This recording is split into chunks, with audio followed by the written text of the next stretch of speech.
Hey, everybody out there watching on Twitch. My name's Carlos A.S. Lysing, and this is the first Betrayal campaign, the Castle Entertainment Patreon game for the World of Greyhawk. Tonight we'll be playing with a one-on-one game right over here. I'd like to introduce every one of you that don't usually watch the show to my best friend over here, Jeremy Brazil, who'll be playing the character Rainmar. Jeremy, how you doing, buddy? Man, I'm just living the Greyhawk dream over here. You always do, brother. You always do. So, Back. what do you got?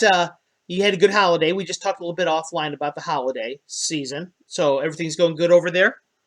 You know what? Any holiday that includes elves, I can get behind it. That's awesome, man. Yeah, we do the elf holiday pretty well over here. So, Fact.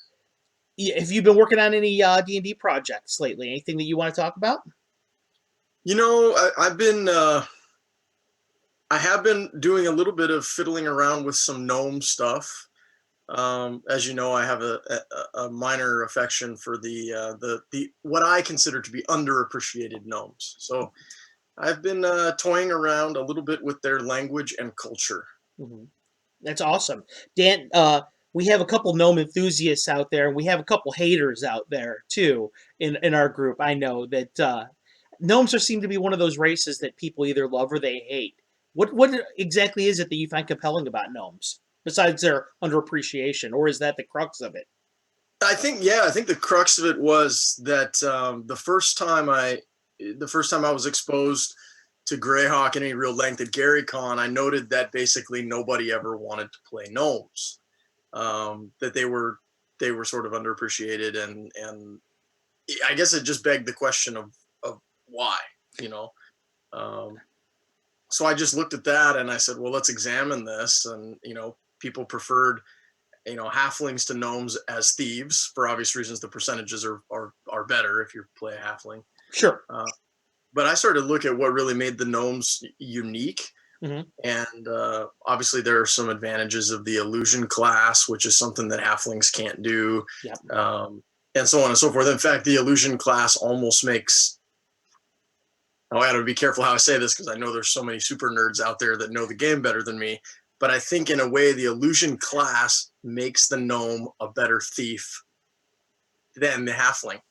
That's interesting, and I can't really argue with that. It means, as far as a raw character goes, just the pure thief ability, the halfling will outstrip the gnome. But when you add the utility of having some of Yeah, those spells, being able to cast invisibility means you don't have to hide in shadows. it's yeah. Things like that.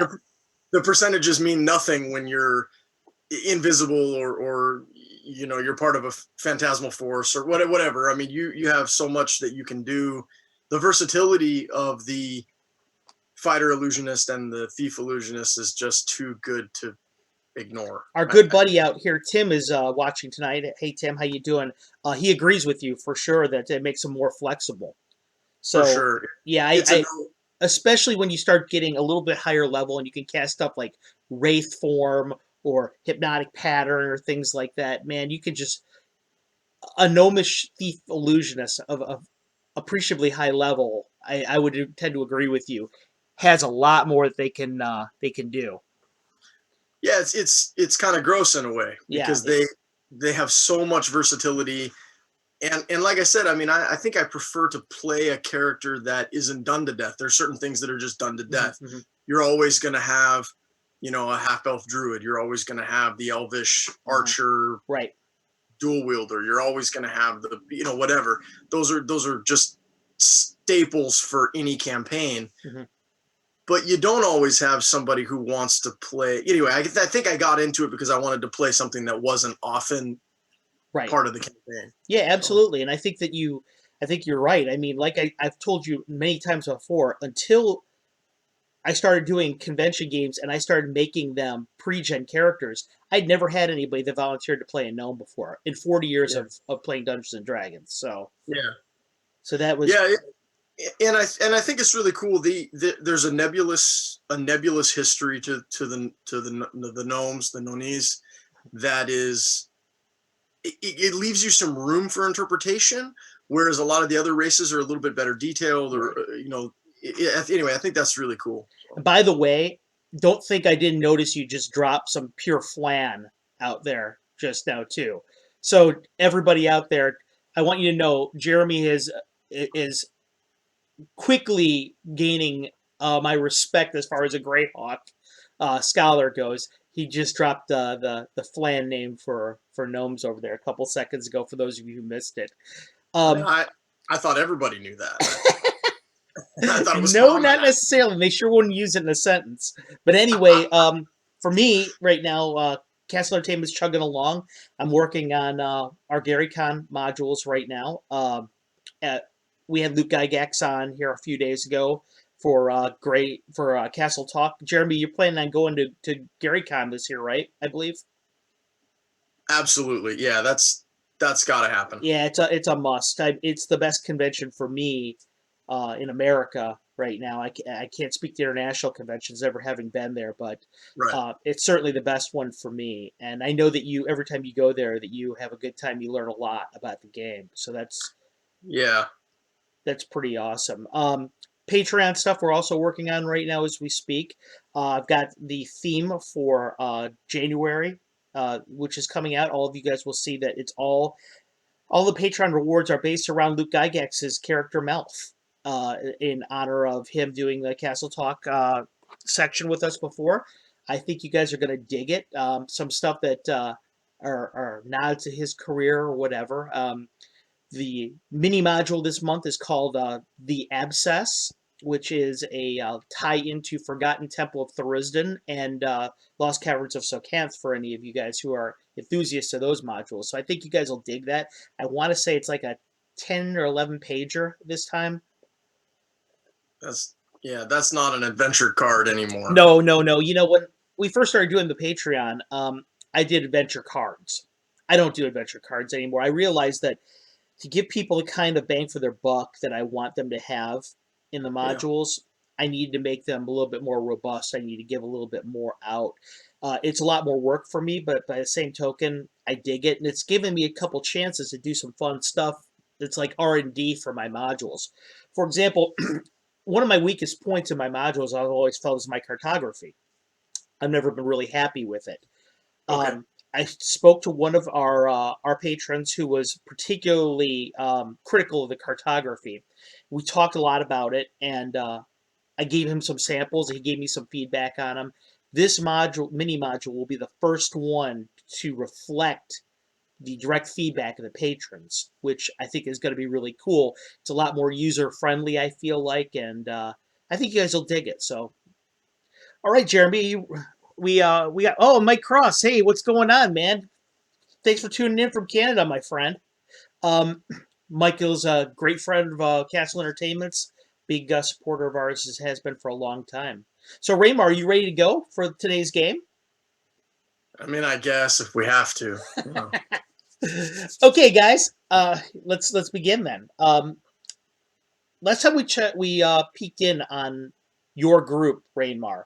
You Yeah. were with Agrias and the rest of the team that had not broken off to inspect the city where the water-based magical items may or may not be located. Right. The status of the situation right now is as follows. You had long talks with the colonel and who is leading up the expedition about possibly leaving to go and check out Agrias's. Agrias has just found out that there may or may not be some sort of a monastery dedicated to his order in the mountains. So you guys have been talking to them about maybe going to do that. The palisade wall that your group has been making, is about maybe uh, a third of the way completed, and you had been discussing different tactics for getting rid of the tunnels that you've discovered that are underneath the camp. The group found out that there was a warren of tunnels located underneath there, very similar to the ones where Brixton Beholder's Bane almost met his end with half of the group. There was a couple fights down there, and they were close things for a couple of Mhm. player characters. So it's not a trivial thing. These tunnels. We're gonna go ahead. We're gonna take after you. Last time you went, we had you as you were going to sleep, and You woke up the next. You're going to wake up the next day, probably pretty much at dawn. Outside, you can hear the sound of shovels, and you can hear the cutting of wood. You smell like burning pitch a little bit outside. Smells like something that they're going to reinforce with. Here's some of the men out there singing, to try and keep them, keep a rhythm of work going. Um, and also, you smell breakfast being cooked as well. Raymar, that's the light is filtering in through the sides of the bridal carriage. Um, you can tell just by the way that the carriage is sitting that there's somebody on top of it, actually. But besides that, it's up to you. What do you want to do? Did we clarify where Sister Arumina and the others were? We did not clarify that until they had an actual place. The colonel invited them to sleep in the big pavilion tent over there, Okay. so that they could talk and they could get a chance to know one another. Okay. And if you'll give me just 1 second, Jeremy, hold on for just a moment. I just realized something.